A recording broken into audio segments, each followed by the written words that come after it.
Thank you. Okay, I'll work off the paper copy and mention when I'm going on to the next slide. Yeah. Thank you. Okay, well, good afternoon. Look, I live in the Riccarton ward, and on the deprivation index, at the 4 highest deciles, Riccarton ward has the worst figures in Christchurch by far. Okay, 5% are in the least deprived deciles, but there we are on 64.7. Now, I actually live in the central Riccarton part of Riccarton, and if you look at the next slide, it says that 77% earn an annual income of under 50,000. Only 6% earn an annual income over 70,000. And I think it's really important, councillors, especially on the salaries that you are on and that the majority of people working for the council are on, that you do remember this when you contemplate putting rate increases. These are real people working 6 days a week on the minimum wage or minimum wage plus 50 cents, $1. It's very tough out there. And many of these people that were full-time are now part-time following COVID. Things have got much worse. Here's the thing about central Riccarton or our area. The current population far exceeds the limit for medium density households per hectare. We're way over 75 households per hectare in the central Riccarton area, and I know the Mayor visited with us on a walkabout a few years ago and was quite surprised at the density then. It's unabated, I can tell you.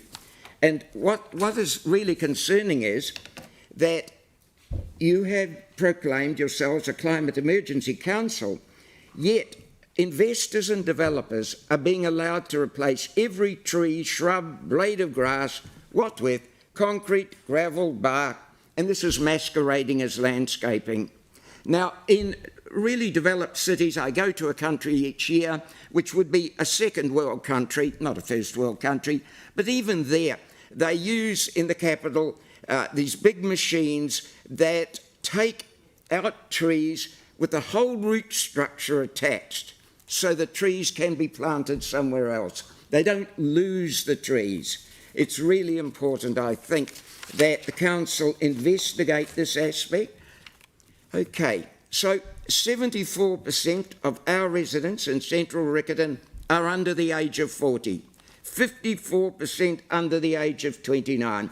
Riccarton is not an old person suburb as it might have been perceived some years ago.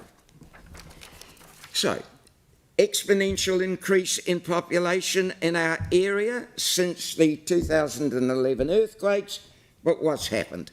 Okay, so the council has been stripping Riccarton, or proposing to strip Riccarton of its facilities. The population increases, the council proposals, let's get rid of facilities. It doesn't make sense. The library, for example. Look, we agree with Councillor MacDonald. Okay, they come from different pots of money, but we're talking 80-odd thousand for a mobile library, and yet the council's prepared to say 240,000 for 4 one-bedroom flats that will only enrich 3 owners. The mobile library enriches everybody in Christchurch, and we really want you to take that into account. One of the most bizarre proposals here in this document is to rid the Wharenui swimming pool from our area. There's been no swimming pool in Christchurch that has done more for multicultural activities than the Wharenui swimming pool. 22,000 people went through that pool in 1 month this year. It is really, really important that that swimming pool stays. The bus lounges. I want to take more account of the bus lounges in a moment, because this, again, is an extraordinary decision. But hey, Riccarton had a good community centre. It wasn't gold-plated, but it was, really well used. And what's happened? We've been given a building, one floor of which we're able to occupy. It isn't even called a community centre anymore. It's not like the one at St Albans or Sumner. If you've been there, they're community centres. The one at Riccarton is half Hereford Street and half sort of for the community, plus a post office, plus a service centre. So we've lost out really big time on that. But let's look at the bus lounges. Okay, you received a report from Council in December of last year that said, and I've put this on the slide, the bus lounges are a key connecting hub on ECAN's network, linking passengers to other services, enabling them to get to work, home or other areas around the city. All right, so there's 800 plus bus movements a day stopping at these stops, and ECAN proposes to increase this very markedly because of the routes that go up and down Riccarton Road. So it could get to over 850 in the near future. I gave presentation to ECAN on Tuesday morning. They are fully supportive. The chairperson said, we are aware of what is contemplated, and ECAN will be letting you know what they feel about it. But every councillor was in agreement of the importance of these bus lounges. But hey, wait a moment. This is the same council that wants people to use public transport. So what's an incentive to use public transport? Oh, close the bus lounges.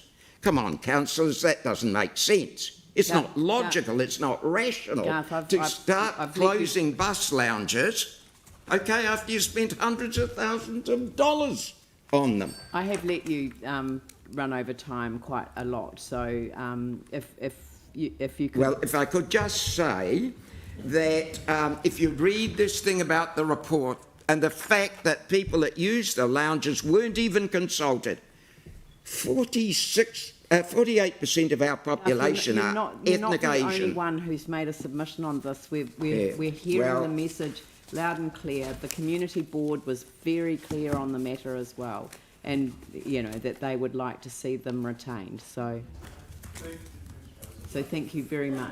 Mm-hmm.